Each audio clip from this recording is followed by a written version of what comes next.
proving a mathematical theorem to his amazed and admiring pupils. It is worth pausing to study the figures in this group for a few moments, who so beautifully demonstrate that easy grace that Raphael has now refined to its perfection. There is an almost musical rhythm to this part of the composition as the characters interact with one another. The buildings of ancient Rome, such as the Pantheon, and the designs of Bramante, the architect of St. Peter's, have plainly had a great influence on the perfectly constructed and utterly convincing classical architecture that Raphael uses as his location for this great fresco. And finally, this brooding figure, isolated in the foreground and thought to represent the ancient philosopher Heraclitus, bears a striking resemblance to known portraits of Michelangelo.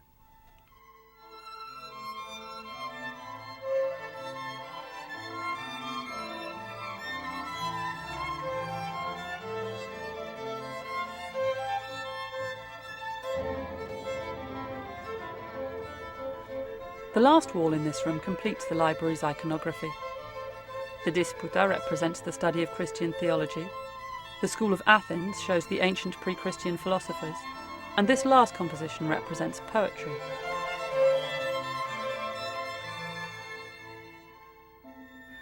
Parnassus is the mythical home of the god Apollo, and here Raphael designs and paints a fresco showing the great poets from history presided over by the lyre-playing god. Again, Dante makes an appearance, adjacent to one of the greatest of them all, the blind Homer.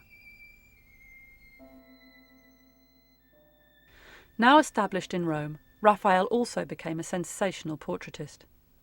This anonymous woman, known as La Donna Velata, or Veiled Woman, displays skin and fabric and jewellery in an irresistibly sensuous, gorgeous display of the art of painting.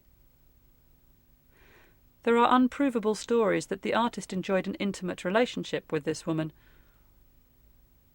Although Raphael never married, he seems to have enjoyed a healthy love life. When he painted this fresco in Agostino Chigi loggia by the river Tiber, Chigi allowed Raphael's mistress to come and stay with him while he finished the work. The fresco is an interesting subject in this respect, showing the triumph of love over lust, with the dolphin symbolising love, and the octopus it is eating, lust. The writer Baldassare Castiglione praised Raphael's depiction of female beauty in the nymph Galatea. Her twisting figure represents an imagined ideal of feminine perfection, and is a subtle allusion to stories of ancient artists who composed a perfect beauty by combining the best parts of living models. At the Farnesina, Chigi's loggia, Raphael would have enjoyed elaborate dinners alongside cardinals and dignitaries, sometimes the Pope himself, with entertainment from poets and musicians, and menus that included eels from Constantinople and sauces made from parrots' tongues. It is said that guests were encouraged to throw their gold plates into the river when they had finished eating, although it is also reported that Agostino Chigi, possessing the practical values of a banker, set up nets under the water to catch them in. But in these Renaissance circles, appearances were important. Julius, of course, was fully aware of this, which is why he turned to Raphael to have his own portrait painted. The Pope is portrayed as both meditative and resolute. Vasari tells us that viewers of this portrait were struck with fear when they saw it. Small wonder, because Julius had a fearsome reputation, a violent temper, and an absolute belief in his own authority. There are some wonderfully sensuous details in the painting, such as the little tufts of fur, some of it poking through his buttonholes. These decorative acorns on the back of the throne are a badge of Julius's family. He was a della Rovere, and the word rovere is Italian for oak. Raphael uses their gilded surfaces to show the red reflections of Julius's rich costume. This powerful, masculine figure of the Pope shows how Raphael was just as brilliant when painting male flesh. This portrait also has a fascinating link with another of the Stanza della Segnatura frescoes. It shows the 13th century Pope Gregory IX has the features of Julius. We have here the second version of the Julius portrait, when Julius II is represented as Gregory IX in the fresco of the Decretals. He is there with his court, and his portrait is actually is based on a tracing of the London portrait. So basically the second version was realized here by Raphael in this fresco in Julius's library. There is no record of what sort of personal relationship Julius had with the great painter he employed, but we know that he was impressed enough by the frescoes in his library to order Raphael to paint his audience chamber, a project that the artist was to complete under the succeeding Pope, Leo X. In contrast to the logic and clarity of the Stanza della Segnatura, with this commission, Raphael produces a far more dramatic set of paintings, as if his newfound success has given him the confidence to experiment with movement, composition, colour and light. Julius wanted to be seen playing a central role in the work in this room.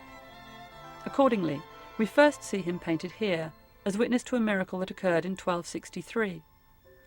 The fresco is entitled The Miracle at Bolsena, and it tells how a Christian priest voiced his doubts about the truth of the doctrine of transubstantiation, the central belief of the Roman Catholic Mass that states that the bread and the wine actually become the body and blood of Christ. To refute this disbelieving priest, during a Mass that he was celebrating, the bread actually began to bleed. The priest is struck by amazement as he gapes at the host he is holding. On his knees, Julius watches this miraculous historical event. Behind him is a group of cardinals and members of the Swiss Guard, all brilliantly integrated into the composition alongside the window that cuts through the fresco. Julius had himself painted here as well, carried on his litter as he watches the expulsion of Heliodorus. This is the fresco that gives the room its name, the Stanza dell'Eliodoro. It shows a story told in the apocryphal book of Maccabees. Heliodorus, sent by the king of Syria, had attempted to profane the Jewish temple.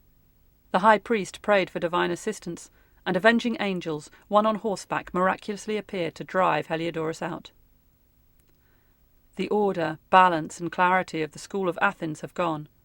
Instead, Raphael creates a composition of violence and energy, where light and colour effects provide an atmosphere of agitation and drama.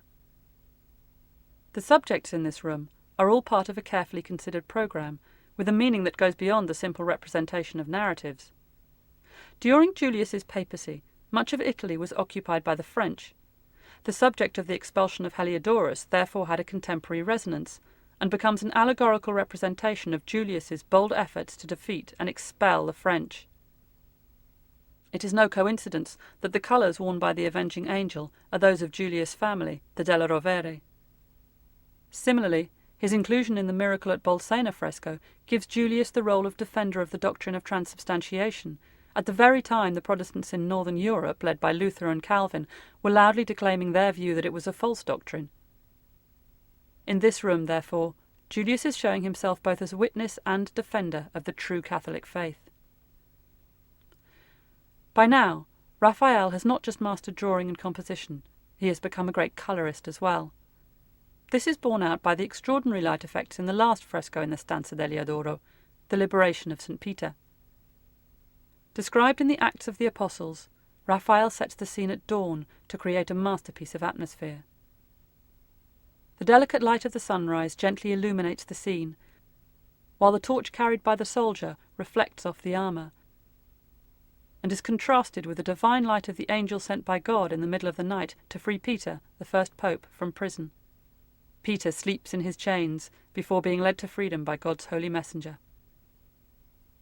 With his continuing success, Raphael set up a workshop, and he soon gained a reputation for being a generous master, training up younger artists and enjoying the collaboration with those more experienced.